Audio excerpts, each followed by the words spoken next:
Online પાર્સલમાંથી મોંઘી ચીજ વસ્તુ કાઢી અને નકલી વસ્તુ પેક કરી છેતરપિંડી આચરતી ટોળકીનો અમદાવાદ ક્રાઇમ બ્રાન્ચે પર્દાફાશ કર્યો છે। ઠગ ટોળકી પાસેથી પ્રવાહી મળી આવ્યું, જેને ઇન્જેક્શનમાં ભરીને તેઓ પાર્સલ ખોલતા। પોલીસે જ્યારે આરોપીઓને પકડતા આરોપીઓ 2 મિનિટમાં પોલીસની હાજરીમાં જ પાર્સલ ખોલી અસલી વસ્તુ કાઢી પાર્સલને ફરી બંધ કરી દીધું હતું। આરોપીઓ અને તેના મિત્રો વિવિધ આઈડી વડે ખોટા સરનામા પર ઓનલાઈન ઓર્ડર બુક કરાવતા, જ્યારે પાર્સલ આવે ત્યારે બધા મળીને તેમાંથી અસલી વસ્તુ કાઢી લેતા અને તેની જગ્યા પર નકલી વસ્તુ મૂકી અન્ય આરોપીને આપી દેતા। સમગ્ર રેકેટનો ખુલાસો ત્યારે થયો જ્યારે એક ગ્રાહકે પાર્સલમાં છેડછાડની ફરિયાદ કરી। નવા નરોડામાં આવેલી કુરિયર પાર્સલની કંપની ઓનલાઈન શોપિંગ પ્લેટફોર્મની કંપનીના ઓનલાઈન પાર્સલની ડિલિવરીનું કામ કરે છે।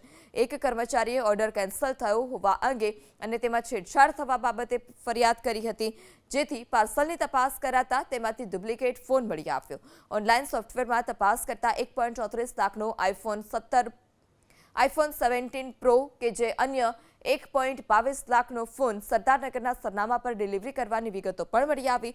વધુ તપાસ કરતા કંપનીમાં કામ કરતા વિશાલ બાવરી આ વસ્તુઓ ડિલિવરી કરવા માટે લઈ ગયો હતો, જેથી વિશાલ બાવરીની પૂછપરછ કરતા તેણે છેતરપિંડીનો સ્વીકાર કર્યો છે।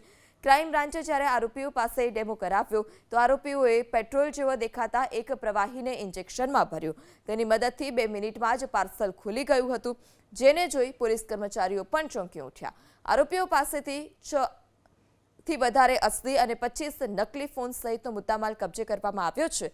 હાલ તો પોલીસે વિશાલ સહિત 5 આરોપીની ધરપકડ કરી છે, જ્યારે આ ગેંગમાં સામેલ 2 આરોપીની શોધખોળ ચાલી રહી છે। આરોપીઓ અમદાવાદની સાથે રાજસ્થાન, સુરત, વડોદરામાં પણ આ જ રીતે છેતરપિંડી કરતા।